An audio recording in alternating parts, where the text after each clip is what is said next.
All right, ladies and gentlemen, welcome back to the channel. We're talking about the Washington Commanders in today's video. So you guys just wrapped up a practice against the New York Jets. Keep in mind, the weather over in New York or New Jersey or wherever the hell they play is not good. It's slippery, it's sloppy. They decided to go outdoors. But I just wanted to bring this to everybody's attention before we get into the Commanders video. Here's a tweet here from Nikki Jabavala. Commanders looking not good, struggling in all three phases. Offense is out of sync. Defense is decent up front, but got burned a couple of times on the back end. Looks like Emmanuel Forbes didn't have a great day today. Both kickers missed field goals. So it didn't seem like a good day joint practice with the New York Jets. And what makes matters technically worse is Aaron Rodgers sat it out, and it was Tyrod Taylor throwing darts and dimes all across the field against the Commanders defense. But here's the thing. It's August 8th. And, you guys play them in a preseason football game just a couple of days away. And that still doesn't matter to me. What does matter to me is that Jayden Daniels hopefully is going to be the starting quarterback for the Washington Commanders, start off the regular season, but more importantly, hopefully for the next decade or so. I just want to say a couple of things. I'm pretty sure like the Ravens looked really bad against you guys last season this time around.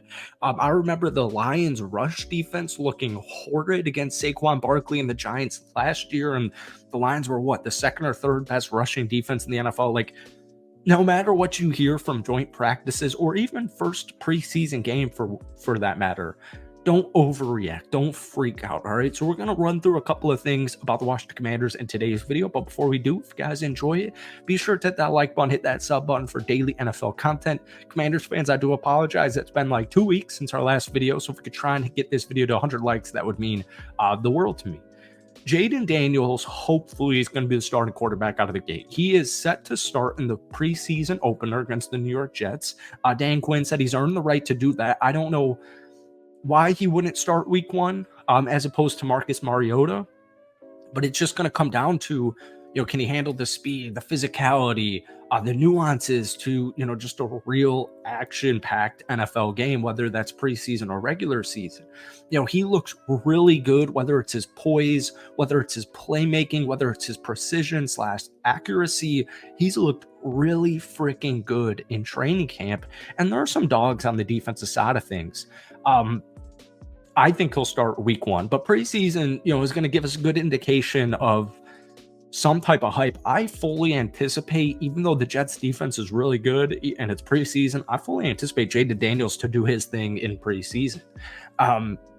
We'll run through some camp notes real quick before we get into the meat and potatoes of this video. This is from Rich Samini. Commanders having a tough time with Garrett Wilson, who just beat Forbes for a 55-yard touchdown.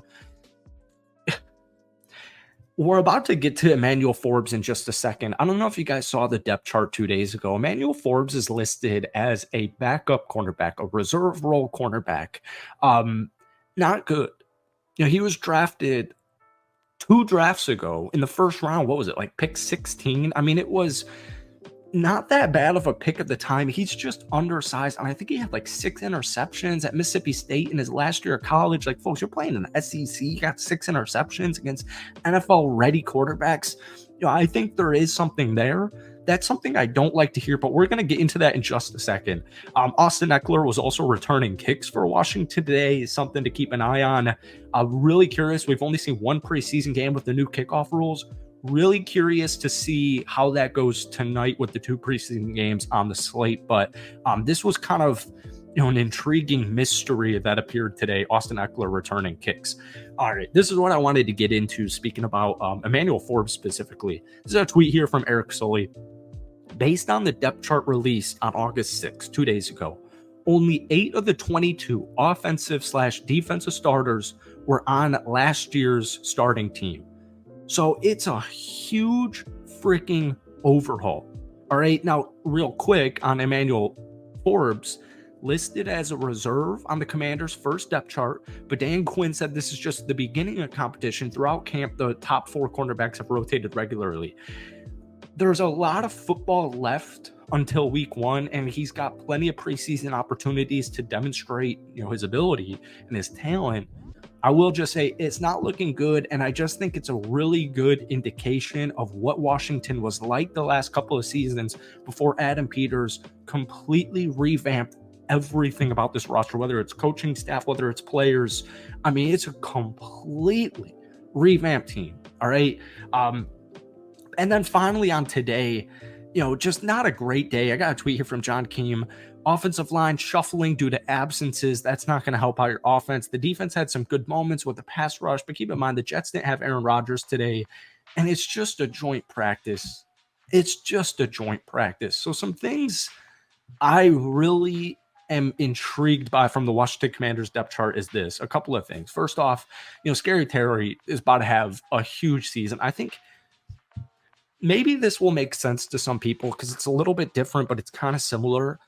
I think DJ Moore going to the Chicago Bears is very similar to Jaden Daniels being drafted on the Commanders with Scary Terry. You just have this really talented wide receiver that, with his quarterbacks, just like Scary's a good wide receiver. He's 1,000-yard guy. He's easily over 1,000-yard guy every single year, it feels like.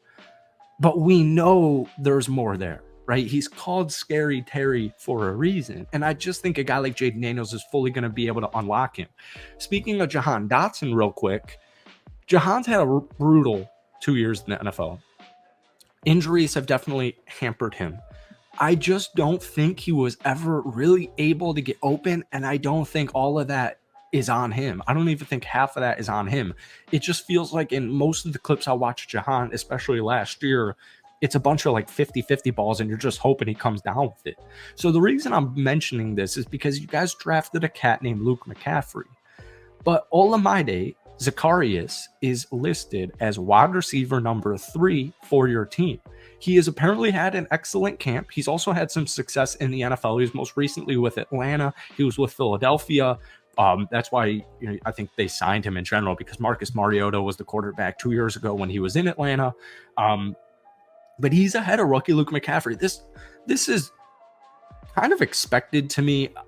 Not necessarily expected, a little bit of a surprise, but Luke McCaffrey's really young. He's got a very bright future, but it's just his third year playing the position of wide receiver. So it's not that shocking because Zacchaeus should be able to give Jaden Daniels immediate production. I'm talking like 500 receiving yards if he's actually going to be the slot receiver on this team.